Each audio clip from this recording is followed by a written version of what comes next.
जम्मू कश्मीर जहन्नम में गया और क्या करें? जम्मू कश्मीर जहन्नम में गया, जम्मू कश्मीर जहन्नम में गया। फारूक अब्दुल्ला ने यह बोला है, let Jammu and Kashmir go to hell. कहने की बात यह है अब्दुल्ला साहब की कि जम्मू और कश्मीर जहन्नुम में जाता है तो जाए, कल जाता है अभी जाए। मैं सिर्फ एक बात कहना चाहता हूं, आपने तो पहले ही उसको जहन्नुम में भेज दिया भाई। आपने और मुफ्ती परिवार ने ऐसा क्या करके छोड़ा है जम्मू और कश्मीर में कि वो जहन्नुम नहीं है? आतंकवाद कब शुरू हुआ था वहां पे? दोस्तों, मैं एक बात पूछना चाहता हूं कि कश्मीरी पंडितों का पलायन कब शुरू हुआ, उनका नरसंहार कब शुरू हुआ? उस वक्त भारत का होम मिनिस्टर कौन था? यह कहना खिसियानी बिल्ली खंबा नोची की तरह कि जाओ गो टू हेल तो ठीक है भैया, उस हेल में भेजने में आपका क्या योगदान था, जरा यह भी तो दोस्तों को बताइए।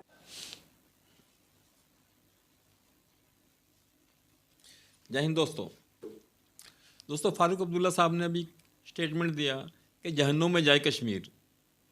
तो दोस्तों, ये अब वही फारूक अब्दुल्ला साहब हैं जिन्होंने कश्मीर की ऐसी तैसी फेर के रखी। 70 साल कश्मीर को इन्होंने नरक में धकेला।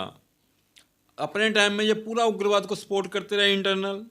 ये और महबूबा मुफ्ती ऐसे परिवार थे जो कभी चाहते नहीं थे कि कश्मीर में शांति आए। आज कश्मीर में शांति आ रही है तो इनको बहुत ज़्यादा परेशानी उठानी शुरू हो गई है। इसलिए ये कहते फिरते हैं कि जहन्नुम में जाए, जहन्नुम में जाए। क्यों जाए भाई जहन्नुम में? जब राजा हरि सिंह लेकर आए थे जवाहरलाल नेहरू के पास कि हमें सपोर्ट करो, ये लो पेपर्स जम्मू एंड कश्मीर के, तो 2 दिन लगाए थे जवाहरलाल नेहरू ने सिर्फ और सिर्फ इस फारूक अब्दुल्ला करके कि कोई भी डिसीजन लेने से पहले फारूक अब्दुल्ला का स्टेटस क्या रहेगा इस पर बात करना ज़रूरी था। तो ये वही फारूक अब्दुल्ला जिसको लग रहा है कि मेरे हाथ से तो सब कुछ निकल गया।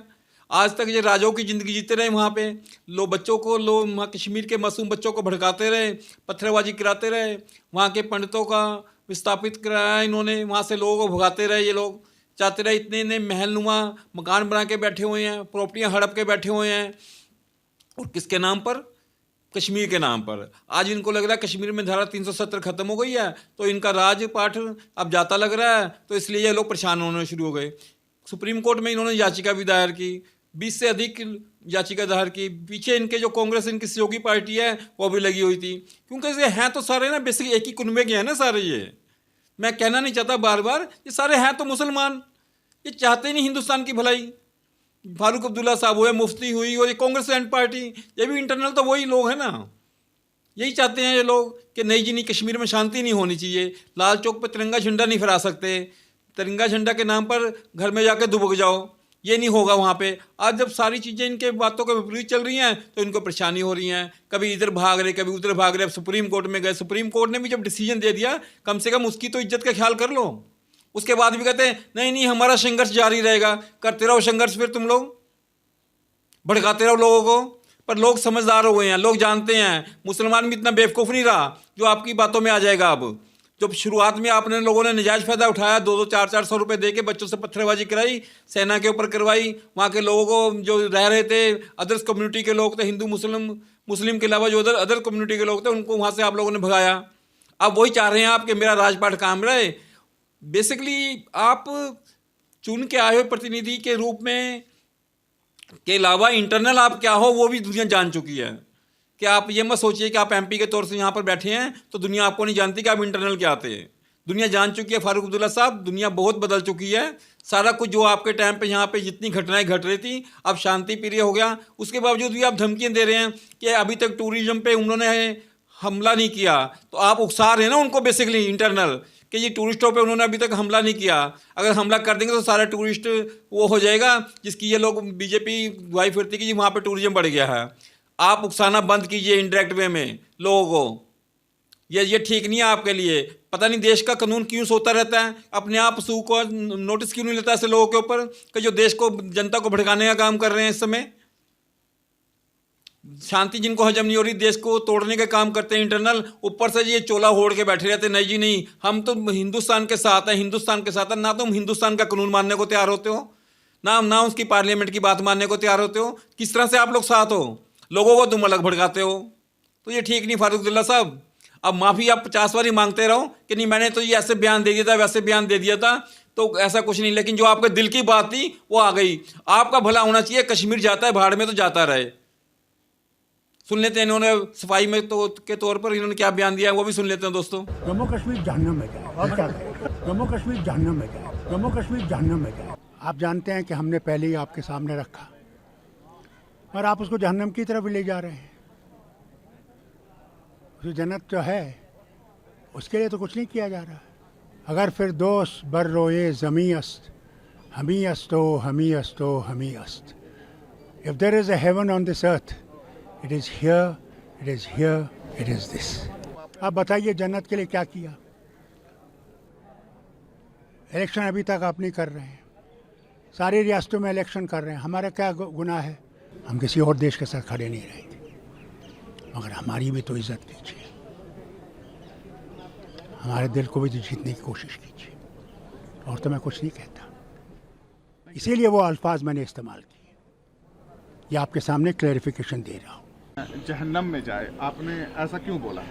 देखिए, आप लोग मुझे तंग करते हैं। आप जानते हैं कि हमने पहले ही आपके सामने रखा और आप उसको जहन्नम की तरफ ले जा रहे हैं। जो जन्नत जो है उसके लिए तो कुछ नहीं किया जा रहा। अगर फिर दोस्त बर रोए ज़मी अस्त, हमी अस्तो हमी अस्तो हमी अस्त। If there is a heaven on this earth, it is here, it is here, it is this. लेकिन वो जब आप बताइए जन्नत के लिए क्या किया? इलेक्शन अभी तक आप नहीं कर रहे हैं। सारी रियासतों में इलेक्शन कर रहे हैं। हमारा क्या गुनाह है कि आप हमारे इलेक्शन नहीं कर रहे हैं? दूसरा बताइए, स्टेटहुड कौन सी रियासत है अभी तक, आप जब से हिंदुस्तान आज़ाद हुआ, जिसको रियासत से दर्जा यूटी का हुआ? बल्कि यहाँ तो मैंने देखा यूटी रियासत बनती, तो रियासत का क्या किया? जहन्नम नहीं बनाया। किस लिए? क्या फ़ायदा? आप कहते हैं टेररिज्म ख़त्म हो गया। क्या ख़त्म हुआ? क्या आज हमारे फौजी और अफसर नहीं शहीद हो रहे हैं? क्या लोग नहीं मर रहे हैं? आप टूरिज़्म की बात करते हैं। आज तक उन्होंने टूरिज़्म पे हमला नहीं किया, मगर एक टूरिस्ट पे हमला करेंगे, आप देखेंगे टूरिस्ट ज़ीरो हो जाएगा, ज़ीरो हो जाएगा। ये तो शुक्र कीजिए वो नहीं कर रहे हैं, क्योंकि हमारा सब कुछ उसी पर डिपेंडेंट है। हमारे पास कोई फैक्ट्री नहीं है। इन्हें कहा हम फैक्ट्रियाँ लाएंगे। कौन सी फैक्ट्री लाई? वो भी यूनाइटेड अरब रिपब्लिक से इमार का एक मॉल बन रहा है। मॉल, हमारे यहाँ पहले ही मॉल है, उसकी कमी नहीं है। तो मेरा तो यही है, हम इस वतन के वासी हैं। ये हमारा वतन है। अगर हमारा वतन हो के हमसे इंसाफ नहीं हो रहा, तो बताइए फारूक अब्दुल्ला क्या कहेगा? जहन्नम में तो पहुंचाई आपने। तो तैश में आकर बोले थे आप। क्या करूं? दिल दुखता है अंदर से। मैंने लोगों के सामने जाना पड़ता है, मुझे गालियां पड़ती हैं। किसकी नीतियों की वजह से हुआ ये? इसलिए बताइए क्यों किया? अगर हम खड़े हैं यहाँ पे, कौन था जब 96 में इलेक्शन हुए? कौन पार्टी थी? क्या कांग्रेस थी? बीजेपी थी? ये जो आजकल नाच रहे थे, उसका सिर्फ फारूक अब्दुल्ला और उसकी जमात थी। बमों में, गोलियों में खड़े थे। किस लिए? ये झंडा जो है ये खड़ा रहे, खड़ा रहे। मगर उसके आपको इज्जत नहीं है। आप पार्लियामेंट के हमले की बात करते हैं। जब स्टेट असेंबली पे हमला हुआ, ये तो अल्लाह का करम है कि 5 मिनट पहले मुझे निकलना पड़ा गवर्नर साहब से मिलने के लिए।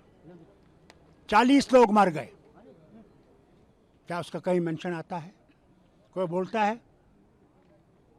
वो ढूंढते थे फारूक कहाँ है, कौन है, कहाँ है फारूक, कहाँ है फारूक? फारूक जानते नहीं थे कहाँ है। सब बाहर से आए थे। बाहर पाकिस्तान? हाँ, और कहाँ से आएंगे? चीन से तो नहीं आते। तो ये देखते हुए भी आप हमारा दिल नहीं जीत रहे हैं। जब प्रधानमंत्री ने हमें बुलाया, सब लीडर्स को, मैंने प्रधानमंत्री से साफ एक बात कही। मैंने प्रधानमंत्री, आपको हम पे विश्वास नहीं, हमको आप पे विश्वास नहीं। इस विश्वास को कैसे हम पैदा करें? प्रधानमंत्री ने जवाब में कहा, दिल की दूरी और दिल्ली की दूरी को दूर करना है। क्या आज तक उस दूरी को दूर किया गया? बताइए, आप फारूक अब्दुल्ला कहेगा तो क्या कहेगा? हमारा कसूर नहीं है। हम लोग खड़े रहे, आज तक खड़े हैं, जब तक जिंदगी है खड़े रहेंगे, इस देश के साथ खड़े रहेंगे।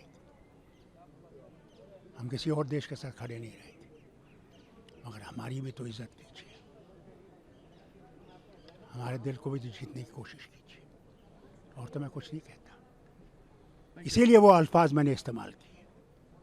ये आपके सामने क्लैरिफिकेशन दे रहा हूँ, जो कई मीडिया के जमाते इसको बहुत उस तरह के इस्तेमाल करेंगे। यह आदत ऐसी है। दोस्तों, अभी आपने सुना, अब ये पॉलिटिशियन ऊपर से हैं, अंदर से कुछ हो रहे हैं, तो अब इनको अभी दुनिया समझ चुकी है, हिंदुस्तान की जनता समझती है, पर्टिकुलर के जम्मू कश्मीर के मुसलमान भाई भी हमारे समझते हैं कि ये किस तरह की व्यक्ति के लोग हैं। दोनों इनका राजपाट जाता नजर आ रहा है इनको, इस करके ये भड़काने का काम कर रहे हैं। कोई इनकी बातों में नहीं आएगा, जैसा कि मैं उम्मीद करता हूँ। तो मिलते हैं दोस्तों एक अगली वीडियो में, तब तक के लिए नमस्कार, जय हिंद, सत श्री अकाल, वंदे मातरम, जय भारत।